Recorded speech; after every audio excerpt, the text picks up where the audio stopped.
ഇന്നും രാവിലെ തന്നെ പുട്ടും പഴവും പപ്പടവും കഴിച്ചു. നല്ല ഗോതമ്പൂട്ടായിരുന്നേ. പിന്നെ ഇവിടുത്തെ റംബൂട്ടാൻ കഴിച്ചു. നല്ലോണം പഴുത്തിട്ടില്ല, എന്നാലും കൊള്ളായിരുന്നു കേട്ടോ. അത് രണ്ടെണ്ണം കഴിച്ചു. കുറച്ച് കഴിഞ്ഞപ്പം ഏത്തക്ക പഴ ചിപ്സ് എടുത്ത് കഴിച്ചു. നല്ലതാട്ടോ, എനിക്കിഷ്ടമായി ഏത്തക്ക ചിപ്സ്. മിക്സറുണ്ടായിരുന്നു, മിക്സർ കൂടെ എടുത്ത് കഴിച്ച്. മിക്സറും ചിപ്സും എല്ലാം കൂടെ കഴിച്ചു. അത് കഴിഞ്ഞ്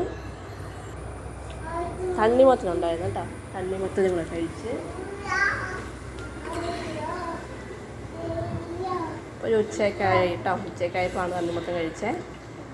നല്ല കീറിയിട്ടിരുന്ന തണ്ണിമത്തനായിരുന്നേ. നല്ല മധുരം ഉണ്ടായിരുന്നു കേട്ടോ, അടിപൊളി തണ്ണിമത്തൻ. അത് കഴിഞ്ഞ് പയറും പപ്പടവും കൂടെ ഉച്ചയ്ക്ക് ചോറുണ്ട്.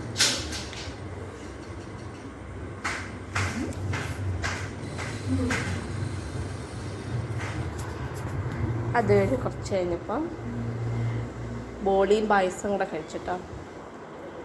അടിപൊളിയായിട്ടുള്ളതാണ് ബോളിയും പായസവും, സ്പെഷ്യലായിരുന്നേ.